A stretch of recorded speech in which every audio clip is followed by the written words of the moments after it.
Hello guys, আমাদের পাশে দেখতেছেন একটা বড় ভাই, সে আমাদের সাথে দেখা করতে আইছে, মানে সোহেল ভাইয়ের সাথে দেখা করতে আইছে, কিন্তু সোহেল ভাই বাসায় নাই, তার কারণে আমাদের সাথে ভিডিও করতেছে। তো বড় ভাই কোথা থেকে আইছেন আপনি? তো আমি ভাইয়া গাইবান্ধা থেকে আইছি মূলত। তো শৈল ভাই দেখা পাইলাম না, আপনাকেও দেখা পাই আমি অনেক খুশি হয়ে গেছি ভাই। ঠিক আছে, তো আপনার আমাদের সাথে দেখা করে অনুভূতি কি? আপনাদের সাথে দেখা করে আমার কি যে আনন্দ লাগতেছে ভাই, আমি বলে বুঝাতে পারবো না ভাই। সেই ছোটো থেকে শৈল ভাইয়ের ভিডিও দেখছি, আপনাদের ভিডিও দেখছি, দেখে দেখে একসময় হুট করে আপনাদের সাথে দেখা করে ফেলছি ভাই। ঠিক আছে, আমার যে কি ভালো লাগতেছে ভাই সেটা আমি একমাত্র নিজেই জানি ভাই। ঠিক আছে, তো দুঃখজনক বিষয় হলো যে ভাইয়া বাসায় নাই, সে মানে ধূপ করে চলে আসছে আমাদের বাসায়, ভাইয়ার সাথে দেখা করতে পারে নাই। হ্যাঁ, তো দেখাতে পারিনি।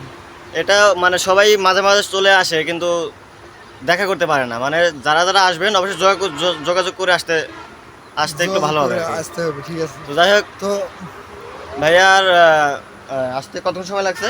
ভাইয়া আমার আসতে গাইবান্ধা থেকে আসি, তো একটু জ্যামজট, তো এই সকালবেলা গাড়িতে চড়ছি, এই দূরের দিকে নামাই দিছে।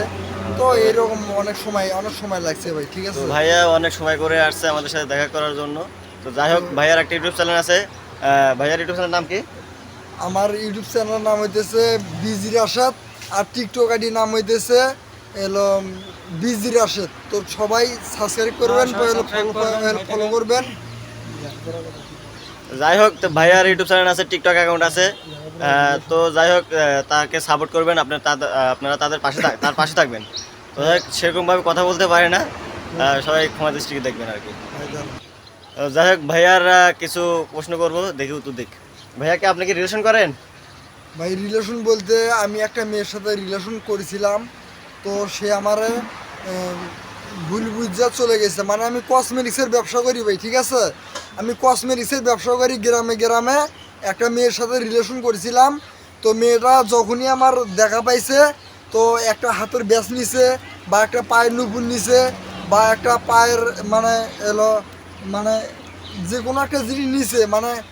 যখনই দেখা পাইছি 500 টাকা চাইছে, 500 টাকা দিয়ে দিছি।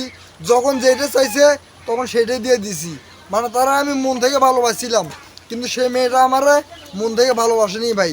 সে একটাই ধান্দায় ছিল যে তার কাছ থেকে আমি গিফট নিমু, আর গিফট নেওয়ার জন্যই তার সাথে আমার রিলেশনটা ভাই। ঠিক আছে, হ্যাঁ, বুঝছি আপনার তো বিষয়টা বুঝছি। যাই হোক, মেয়ে মানুষ অনেক পেশালো হয় আর কি। ভাইয়া রিলেশন করে ধরা খাইছে, তো সে তাকে শুধু ব্যবহার করছে, তার থেকে অনেক কিছু নিয়েছে। তো যাই হোক, সবাই রিলেশন থেকে দূরে থাকবেন, মেয়েদের কাছ থেকে দূরে থাকবেন। ভাইয়াকে লেখাপড়া করেন? ভাই আমি লেখাপড়া মূলত আমার মা বাবা হইতেছে বয়স্ক, যার কারণে এই অল্প বয়সে আমাকে কর্ম করে আমাকে ফ্যামিলি চালাতে হয়।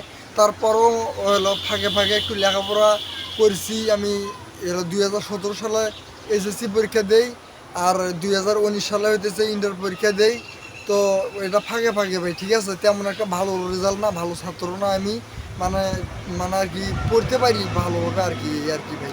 যাই হোক, ভাইয়া এখন বর্তমানে ইউটিউবে আর টিকটকে কাজ করে, ভিডিও করে মাঝামাঝি, আর লেখাপড়া করে। আর যাই হোক, আমার হাত লেগে গেছে, তো অনেকক্ষণ ধরে রাখছি। সবাই দোয়া করবেন। হ্যাঁ। তো সবাই বড় ভাইয়ের জন্য দোয়া করবেন। বড় ভাইয়ের অনেক মনের মানুষ, তো তারা অনেক ভালো একজন মনের মানুষ। আসলে বাস্তবে চলাফেরা না করলে আপনারা বুঝতে পারবেন না কার মনটা ভালা। কমেন্ট বক্সে করবেন না হুদে হুদে গালা। ঠিক আছে ভাই, তো ওনারা হইতেছে অনেক ভালো ধরনের একজন মনের মানুষ। তো আশা করি সবাই ভালো আছেন। আর যাই হোক, সবাই ভালো থাকবেন।